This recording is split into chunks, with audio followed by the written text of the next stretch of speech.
I just have always loved the community. I love that people are extremely loyal. I feel like they try to help one another. Saline is an awesome community. We are rooted in the community. So my family's been here for almost 30 years now. Mom was a teacher in town. Now we have a business in town. And Saline is old-fashioned, but also kind of new and cutting edge in the fact of you see a lot more of the cool stuff coming into town. So like I say, Salt Springs Brewery, like we got cool stuff like that.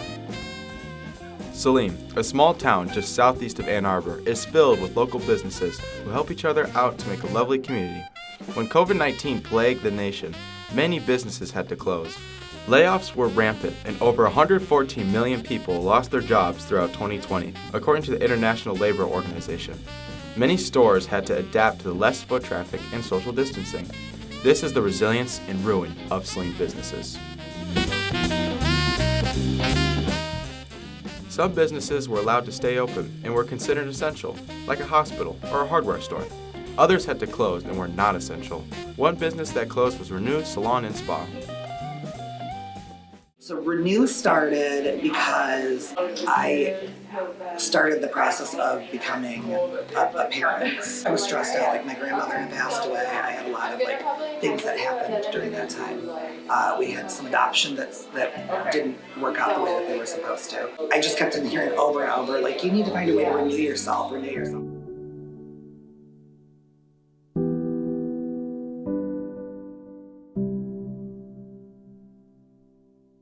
So how long have you had your... I opened in October of 2008. I'm pretty involved. We do lots of fundraisers. We help out with lots of different charities. I help out with school functions. How did COVID affect a spa and salon?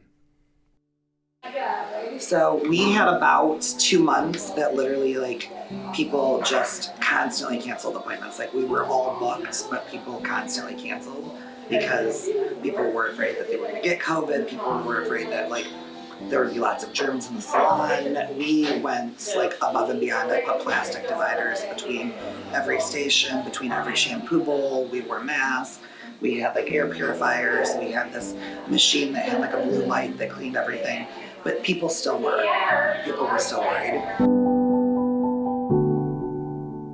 So we shut down. The governor mentioned that we needed to shut down. So we thought it was going to be a 3-month shutdown, and it ended up being a 6.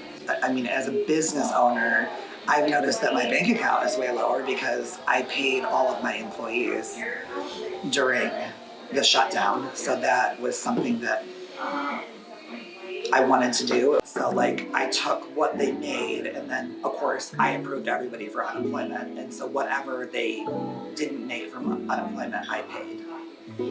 So that way it wasn't such a huge hit on all of my staff. Obviously, many businesses struggled with staying open and keeping their employees, but how does COVID still affect their businesses?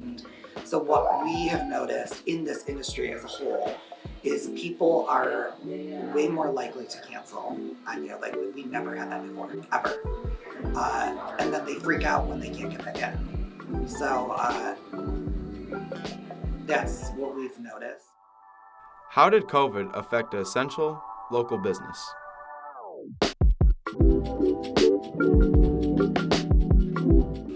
We are coming up on 14 years this October.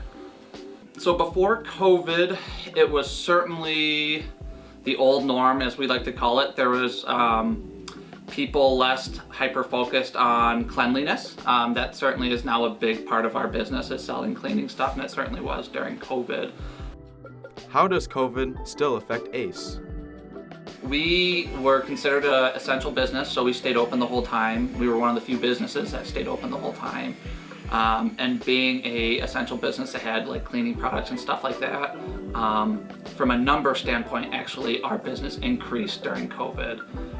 We didn't have to lay anyone off. We were very fortunate to be in that position where we could provide to the community and still be an asset to people where they could get the products they needed.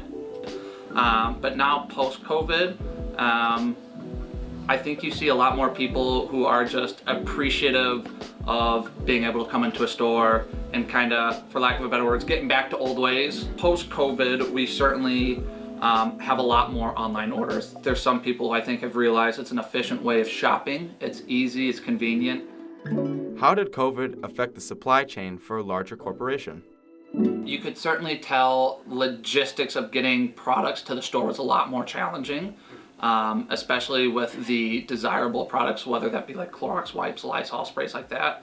But we saw with a lot of other parts of the business as well, random things from flashlights to light bulbs to anything else. I wouldn't say our shelves were ever empty. We did a good job of, if we couldn't get one product, we'd get something comparable in, so we'd always have something on the shelf. But it certainly affected the volume of what we would have on the shelf. It was harder to get stuff.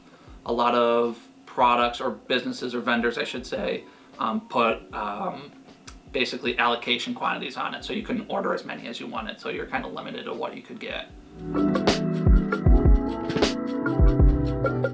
Businesses still struggle today. A common misconception is that COVID is over, but it will never truly be over.